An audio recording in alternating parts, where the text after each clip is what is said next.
You quit drinking at 40. By 41, you were working 14-hour days and nobody said a word. Because one of them looks like a problem and one of them looks like ambition. The costume changed, but the job stayed open. My name is Ryan Suave and I'm a licensed clinician with over 15 years in behavioral health and over 10,000 hours of direct clinical service. I got sober 18 years ago, and what I know from both sides of this, the clinical side and the personal side, is that most recovery attempts that fail for the same reason. They fire the employee and they don't close the position. And so the job gets filled again. Different behavior, different substance, different obsession, but same nervous system, same relief, same trap. In this video, I'm going to show you exactly why that happens and the 5-step sequence that actually closes the position for good. Not white knuckling it, not trading it, closing it. The reason you can't quit probably isn't the reason you think. Most people just look at the behavior and what it's causing them. They're not asking the most important question. What is it giving to you? What is it solving for? Addiction is not the problem. Addiction is the solution. So we must start with what is it the solution to? You're not addicted to the substance. You're not addicted to the behavior. You're really addicted to the relief it provides. The substance and the behavior is just the tool that you learn to use. It's the medicine. I find that people are looking for relief from things that they don't actually need relief from. One of our biggest problems as human beings is that we've grown to confuse discomfort with threat and then respond to discomfort as if it's threat. To go into survival mode when we don't need to go into survival mode. That the nervous system gets activated in a way that we experience stress that we don't feel like we can control, and then we look for relief. A famous doctor, Dr. Silkworth, said that men and women drink because they like the effect produced by alcohol. I 100% believe that that effect is relief. So the question is, what is it that we need relief from? And most often, it's not the thing that's in front of you. It's what you're making up about the thing in front of you and what your nervous system experiences when you're under stress. And when people try to quit without answering that question or these questions, discipline just fails by design. Not because people are weak, because you're fighting the wrong thing. White knuckling doesn't touch the job. It just really makes the seat uncomfortable. The costume switches, and the solution that they're seeking might just switch. They might go from the bottle to the gym, from the phone to food, from one deal to another deal, from relationship to relationship. And the socially rewarded behaviors become almost the most dangerous ones. If white knuckling worked, already be out. Powerlessness is not weakness. Powerlessness, it's the doorway. When we can realize that we can't beat the thing that we're fighting or we're fighting the wrong thing, then we actually have a fighting chance. I'm in a room right now with 4 walls around me, and within those walls are some windows and doors. And if I decide I need to get out of this room, and to do so, I run up and I start pushing on the wall, this wall, which is made of concrete block, is gonna just push back against me. And there's no way I'm gonna get through it. And if I continue to try to push my way through it or bang my head against it, I'm gonna get beat up, I'm gonna feel frustrated, lost, confused, and defeated. Until I can recognize that there's a door over there, and a window on the side where I can actually get out of, I'm going to be fighting a losing battle. This is the same thing with white knuckling it and trying to beat the thing that's giving the relief. If we're fighting the thing that's giving the relief, we're not actually facing the thing that we need relief from, which is most often something that isn't actually causing danger in our lives, that it's an amount of discomfort that we need to face and sit in and get through rather than avoid, go around, or numb out. And when we do this, the behavior changes, but the position stays open. The costume is different, but the employee is the same. Step 1 and 2, name the job and test the employment. Before anything else, 2 things have to happen. Skip either one and the rest of the protocol doesn't work. Step 1, you have to ask the right question. What is this addiction the solution to? What are you seeking relief from? The biggest lie a drug addict or an alcoholic can tell themselves is that I need to get drunk or I need to get high. What they're really saying is I need relief. And they're seeking relief from the things that will bring it the fastest, the quickest, and are reliable. People drink and do drugs and other behaviors for a very simple reason. They work. They just don't work long and they don't work well. Step 2, audit. Ask yourself, whatever it is, the substance, the behavior, do I have it or does it have me? Is it running my life or am I choosing it? A very simple way to do this is to give yourself a 30-day test. Say you're going to stop this behavior for 30 days. Now, if you're someone who is very addicted to alcohol, benzos, opiates, or other substances, it could be dangerous to stop cold turkey. Talk to a physician who understands addiction first. You may need some medical help. But for anything else, give yourself 30 days. Say you're gonna stop it and notice what happens. Notice if you're able to do it. Notice if you're not able to do it. Notice if you're planning for day 31. Notice if you're trying to find a way out of it. Become aware of it. If it's still running your life, even in your thoughts, chances are it has you, you don't have it. And now you've been able to name it. You've been able to name what it is, that it has you, and what it's solving for. And that can take us to step 3. Step 3, build the capacity that the addiction is solving for. People often get to this point and still go back, not because they're weak, but because nothing else could get the job done yet. They don't yet have something that can help them with the relief they're seeking. An old guy I once would say that 3 martinis works a lot faster than a prayer, but it doesn't work long and it doesn't work well. What I find with most of my clients who are dealing with this and unresolved trauma is that they've gotten to a place where I've said before, they're confusing discomfort with threat, and that builds stress in the body. And when the stress gets big enough, because they feel like they're at threat, they feel like they're at danger, they build the negative emotions of fear, shame, guilt, overtake them, and that stress builds to a point where they feel like they can't handle it and they look for relief. It's like a teapot that's on the stove and it begins to whistle, and the only way to be able to get it to stop whistling is to take it off the stove. The problem is if you put it right back on the stove, it's gonna start whistling pretty quickly. They find the things that can give them that temporary relief, and the only way to actually find the relief or realize that you don't need relief is to be able to build the capacity to experience discomfort, to learn how to feel bad. Distress tolerance is the actual fix. So in those moments where everything in you says, I need to drink, I need to get high, I need to engage in this behavior, says I need to go for it, you can actually sit with it. This isn't willpower, it's not just accountability. Those things can help in moments, but over time, it's going to take building that distress tolerance. I see discomfort come for people, and I experience this myself. It comes like a wave, and as that wave builds, our first reaction and almost immediate reaction is to get off of that wave, and that makes sense.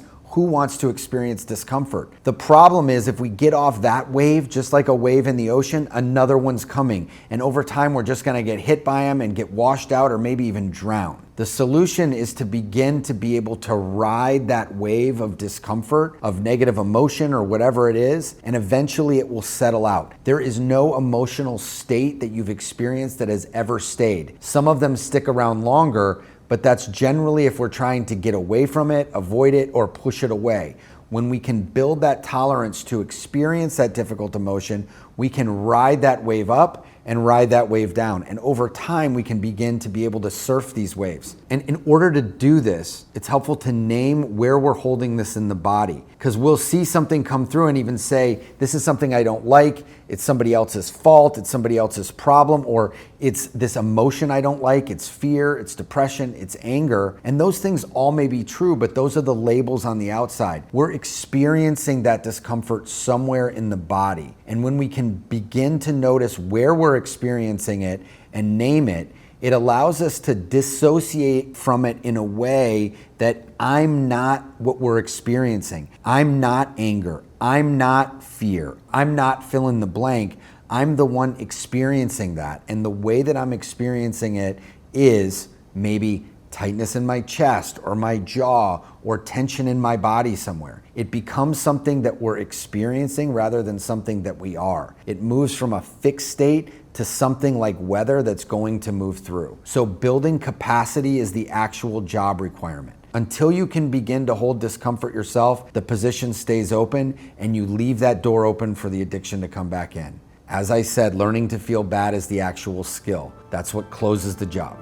Step 4, install the replacement staff. Once you've built the capacity, you need something to fill the seat. And this is where most protocols fail. A breath, a behavior, a movement, these chosen in advance, They're not improvised in the moment. We need to build the set of proactive and reactive tools to be able to practice so that when we're under pressure, we're able to use them. Not just in theory, but to actually use them. There's about a 90-second window when a craving hits. And in that window is a chance to practice the protocols and tools that you've put in place. And when you can practice these in there, we build freedom. Viktor Frankl, the famous psychiatrist, said that between the stimulus and response, there's a space. And in that space is our ability to choose. And in that choice lies our power and our freedom. You can tell yourself that using the substance or the alcohol or the behavior, be available 90 seconds from now or a day from now. That you want to make a promise to yourself that you'll do something first. And it's one of these tools in breath, behavior, movement, connecting with others that allow you to fill that space and be able to sit in it rather than immediately avoid it and try to get out of it. Two very simple tools that you can use. The first tool is to close your eyes, slow your breathing, and begin to scan your body. Just notice what you're experiencing. Notice all of your senses, what you're feeling, what you're smelling, what you're hearing, what you're tasting. Notice the felt sense in your body. Just become aware of it without changing anything. Simply notice it. Notice your feet on the floor. Notice your body in the chair. Notice the air as it touches your skin. As you do this, you will find that your body and your nervous system begin to settle. You begin to orient in the room that you're in the body you're in, and your nervous system regulates. It may not change what's going on around you at all, but it can quickly change how you're relating to it. Another one is the bumblebee breath, and this might look ridiculous or sound ridiculous, but it can have an immediate impact. What you simply do is take your thumbs and put them over your ear flaps, closing them